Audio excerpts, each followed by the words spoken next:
अस्सलाम वालेकुम भाइयों। आज दूसरे पार्ट का आगाज़ करते हैं उधर से जिधर से बात छोड़ी थी। कल मैंने आपको बताया था कि किस तरह वो सर्कुलेशन सप्लाई लाजमी देखनी होती है। किसी भी टोकन की प्राइस बहुत ज़्यादा होना तो वो आपको अच्छा नहीं दे सकता प्रॉफिट। एक मिनट, मैं इस BTT को सिलेक्ट कर लूँ USDT में। आप देख रहे होंगे मैंने बोला सर्कुलेशन सप्लाई। अब आप हर बार हर टोकन को सर्च करने उधर ना जाइएगा, इधर ही आपको मिल जाता है ऑप्शन। इन्फो में आए, ग्राफ मैंने खोला हुआ है BTT का आपको समझाने के लिए। सिर्फ इन्फो में मैं जाता हूँ। इन्फो में मैं जब गया हूँ तो ये सर्कुलेशन सप्लाई, ये टोटल सप्लाई और मैक्स सप्लाई, तो ये आप देख सकते हैं। बिल्कुल इसने सामने आपको बता दिया है कि ये जो मैंने उधर बोला था ना, ये इधर भी काम चल रहा है। ये बिल्कुल मेन एक काम है, इसी वजह से इन्होंने बिल्कुल सामने भी दिया हुआ है। अब इसकी ना सप्लाई मैक्स होती है जो बिल्कुल टोटल हो, तो बाइनांस के पास इतना डाटा नहीं है, वो उसने आगे भी एक्सचेंज का काम करना होता है, तो इस वजह से ये इधर शो नहीं कर रहा सर मैक्स की सप्लाई की वगैरह। तो इसमें इसी वजह से मैंने आपको बोला CoinGecko.com इस्तेमाल करें। तो इस बात को इधर ही ख़त्म करते हैं कि सर्कुलेशन सप्लाई बिल्कुल बहुत ज़रूरी है। किसी भी कॉइन की इतनी ज़्यादा सप्लाई और उसकी प्राइस कभी भी डॉलर्स में नहीं हो सकती, ये मसला होता है इधर। बहुत सारे लोगों को नहीं पता होता है, हमें जब वो पंप हुआ होता है तो इन्वेस्ट कर देते हैं। एक एग्जांपल आपके पास ये कॉइन भी IOTX, इसने बड़ा अच्छा एक मरतबा पंप मारा है, क्योंकि ये पुराना कॉइन था और सर्कुलेशन सप्लाई तकरीबन अल्टीमेटली कंप्लीट होने वाली है, मैक्सिमम सप्लाई के करीब है। तो ये जब भी कंप्लीट होगी तो इंशाल्लाह ये $1 के करीब जा सकता है। इसकी सप्लाई करीब होने वाली, $1 तो नहीं मैं बोल सकता, $0.4 तक जा सकता है। अब सर्कुलेशन सप्लाई मैंने कल वाली जिधर बात छोड़ी थी वो आपको समझा दी। अब ये हॉट कॉइन्स मैंने आपको बोला था उन पर आपने नज़र रखनी है। क्यों नज़र रखनी है? क्योंकि 24 आवर में सबसे ज़्यादा जो ट्रेड होती है वो बाइनांस पर, सिर्फ बाइनांस पर $104.45 का इस पर सिर्फ ADA पर ट्रेड हुई है 24 आवर में। और 24 आवर ये नहीं, $276 मिलियन की ट्रेड हुई है सिर्फ डॉलर में। तो ये ऊपर ADA लिखे हुए हैं, तो ADA में इतनी ट्रेड हुई है। 104 मिलियन ADA कल ट्रेड हुए हैं, बाय सेल हुए हैं इधर।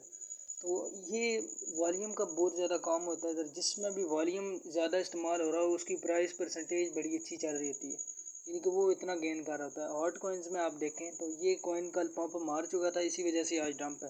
बाकी जो भी आप कॉइन देखेंगे तो ये इतना अप गए हैं क्योंकि इन पर ट्रेडिंग वॉल्यूम अच्छा खासा हो गया सर्कुलेशन सप्लाई के साथ। वॉल्यूम मैं आपको बता देता हूँ, 24 आवर में जितनी ट्रेड हो वो वॉल्यूम होता है। अभी आप CoinGecko.com पर जाएँ तो वो सारी एक्सचेंजेस का 24 आवर का वॉल्यूम निकालेगा। ये तो सिर्फ बाइनांस पर हुआ हुआ है ना, तो वो सारी एक्सचेंजेस का एक ही मरतबा आपको बता देगा कि कितने 24 आवर्स में वॉल्यूम इसको मिला है, बाय सेल हुई है। आपको कल जो बताया था उधर CoinGecko.com, उस पर आप ट्रेनिंग करते रहें, कुछ ना कुछ देखते रहें, किसी भी कॉइन को आपको जो अच्छा लगता है, जो जिसके बारे में आपको डिटेल है।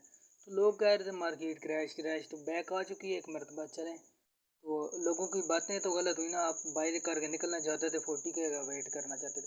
अभी मैं दोबारा भाइयों के लिए मेंशन कर देता हूँ कि किस तरह आप किसी भी कॉइन की ना सर्कुलेटिंग सप्लाई इधर बाइनांस पर चेक कर सकते हैं। किसी भी पेयर को आप सिलेक्ट करें उसको। तो ये आपको एक और बात बतानी है, वो मैं बाद में बताता हूँ। तो ये इसका जनाब वॉल्यूम BNB में और नीचे है BUSD में, तो डॉलर में। तो इसका इतना वॉल्यूम है डॉलर में। वॉल्यूम अभी सिखाते सिखाते जो बात रह गई है ना, तो कोई भी आप पेज सिलेक्ट करते हैं तो उसको आगे USDT, ये डॉलर की ना अलग-अलग फॉर्में हैं। ये जो सारे हैं ना 487, ये जिनमें लिखा हुआ है यूरो को छोड़कर, तो ये सारे डॉलर्स ही हैं। तो ये सारे एक से एक लेकर ना वो सारी मिक्स करके आपको CoinGecko बता देता है कि कितने डॉलर की टोटल में ट्रेड हुई है। तो ये आपका हिसाब गलत भी हो सकता, अच्छा भी नहीं हो सकता। तो ये इसी वजह से मैंने बोला कि आप उधर सेलेक्ट करें, तो हर एक में यानी कि USDT में कम हुआ हुआ है तो इसमें ज़्यादा हुआ हुआ है, तो ये हर एक का हिसाब है। जिस तरह पैक्स की ज़्यादा, पैक्स गोल्ड कम इस्तेमाल होता है तो सिर्फ 22 BNB का इधर ट्रेड हुआ है, यानी कि $10,000 की सिर्फ ट्रेड हुई है। तो उधर BUSD में देखें तो 2 लाख। दोबारा से इस बात को रिपीट कर रहा हूँ कि हर ये जो पेयर्स बने हुए हैं ना, इसमें कितनी ट्रेड हुई है ये सिर्फ बाइनांस ये बताता है और सिर्फ अपनी एक्सचेंज का डाटा बताता है आपको वॉल्यूम में। तो आप कोशिश करें कि आप CoinGecko पर वॉल्यूम चेक किया करें रोज़ाना का रोज़ाना। तो BNB की अगर चेक करते हैं तो इधर ये इन्फो भी नहीं शो हो रही, कुछ की नहीं शो हो रही होगी। इसी वजह से बोला कि CoinGecko सबसे बेहतर रहेगा अगर आपने एनालिसिस स्टार्टर बेस वाला करना है, यानी कि वो सर्कुलेटिंग सप्लाई वगैरह हो गया और ये वॉल्यूम वाला हो गया, तो सारा डाटा बेहतरीन कलेक्शन उधर मिलेगा। आपको सिखाने की कोशिश कर रहा हूँ। आपने टाइम इधर देखा होगा मैं कब से स्टार्ट कर रहा हूँ और कब बीच में रुक रुक कर तो काम पड़ जाते हैं बंदे को। तो मोबाइल हाथ में होता है, ऑनलाइन रहता हूँ, इसी वजह से वैसे मैं भी इतना ज़्यादा फालतू टाइम मेरे पास नहीं होता। लेकिन आप दोस्तों को सिखाने की कोशिश कर रहा हूँ तो आप कोशिश किया करें सीखने की। अभी नेटवर्क ऑफ है तो थोड़ी देर बाद फिर शुरू करता हूँ। नेटवर्क और बाई दोनों असर है। तो सबसे पहले ऊपर मैंने इधर बताया है कि यहाँ पर आपका वॉल्यूम शो होता है। हर एक यूएसडीटी में अलग होगा, BUSD, USDC सब में अलग होगा। अब आपको ना ये मिलेगा किधर, ये वाला जो सर्कुलेटिंग सप्लाई वाला चक्कर है, ये इन्फो बटन है, इस पर आप आ जाएं। इन्फो बटन में आप आ गए।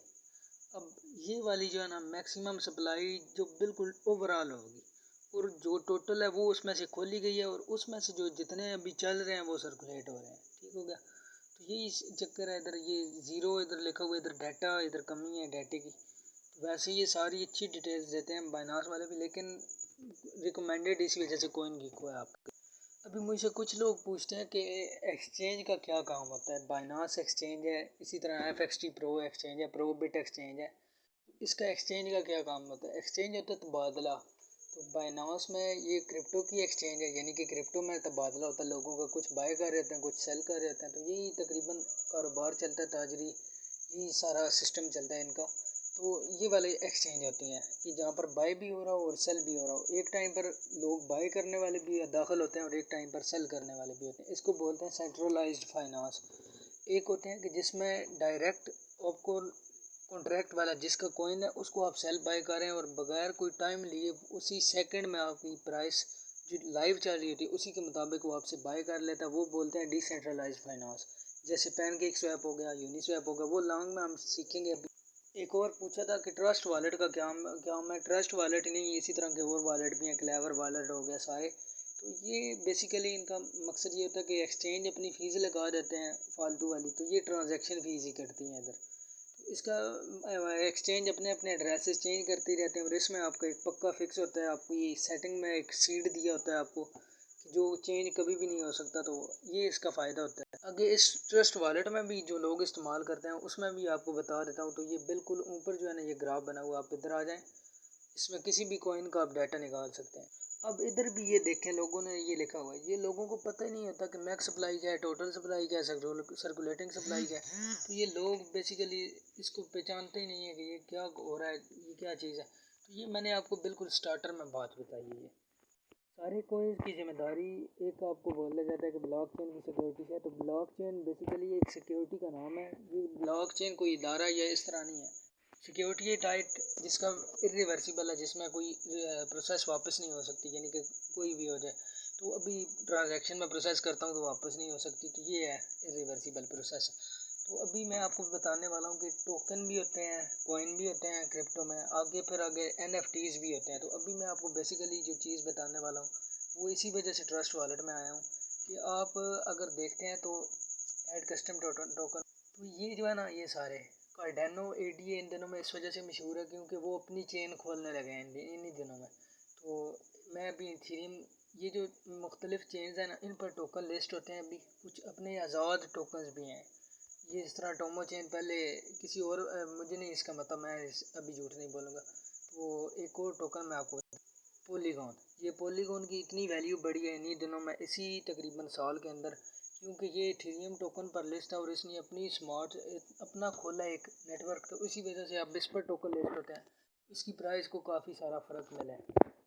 अभी आपको ये ना BEP20, BEP-TRC10 ये टोकन की ना किस्में नज़र आ रही होंगी। तो ये नेटवर्क का हिसाब होता है, हर नेटवर्क कौन से पर लिस्ट है। तो ये आप गूगल क्रोम से डाटा सर्च कर सकते हैं, किसी भी कॉइन की डिटेल निकालेंगे। इथेरियम का जो नेटवर्क है उसकी etherscan.io पर सारी डिटेल्स होती हैं, tronscan.io पर होती हैं, तो ट्रोन कंपनी की। तो ये सारी डिटेल्स हैं। मैंने अभी शॉर्ट्स आपके लिए तारुफ यहाँ पर लाया। जिस डिसेंट्रलाइज्ड फाइनेंस का मैंने जिक्र किया है तो वो यहाँ पर यूनिस्वैप हो गया, इसी तरह इधर मैंने खोले हुए थे, मैं इनका इस्तेमाल नहीं करता। पैनकेक स्वैप हो गया, ये सारी इसकी एक्सचेंज जो है ना पॉपुलर है आजकल, ये सारी चल रही हैं। तो ये सारा इथेरियम के टोकन को सेल बाय हो रही हैं डिसेंट्रलाइज्ड एक्सचेंज। तो ये थोड़ा सा फ़र्क होता है। ट्रस्ट वॉलेट का उधर ये भी काम बन जाता है कि आप उधर बहुत सारा आपको फीचर्स ज़्यादा भी मिल जाते हैं। डिसेंट्रलाइज्ड ब्राउज़र DApps यानी कि, तो मैंने ये सारे टोकन होल्ड किए हुए हैं, अभी तक लॉस में ही हूँ, लेकिन अल्हम्दुलिल्लाह होल्ड रखूँगा, कोई मेरा चक्कर नहीं है सेल करके निकलने भागने वाला। तो एक दोस्त ने इथेरियम सेंड किया था नेटवर्क पर, जो कि था ERC20, जिसकी सबसे ज़्यादा फ़ीस होती है। तो लोगों को ये नहीं पता कि ये नेटवर्क क्या होते हैं। अब ये बिल्कुल मेन चीज़ें हैं जो बच्चे बच्चे को पता होनी चाहिए और लोगों को पता ही नहीं है।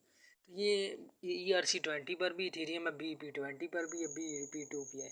तो ये बाइनांस स्मार्ट चेन के कॉन्ट्रैक्ट पर है, ये जो दो हैं। और ये इथेरियम का अपना नेटवर्क है ERC20। ERC10 भी था शायद, मैं अभी झूठ नहीं बोलूँगा, वैसे मुझे आइडिया नहीं है लेकिन मेरे ख्याल में था। तो अभी इसमें जब आप निकालते हैं ना ERC20 पर, तो $12 की वो आपसे फीस ले लेते हैं खुद ब खुद अपनी से। अगर इसी तरह आप USDT को, मैं वैसे विड्रॉ करता हूँ आपके सामने, वैसे नेटवर्क सेलेक्ट करता हूँ। नेटवर्क नेटवर्क के हिसाब से अगर मैं TRC1020 यूज़ करता हूँ तो 1 USDT मेरी फ़ीस होगी।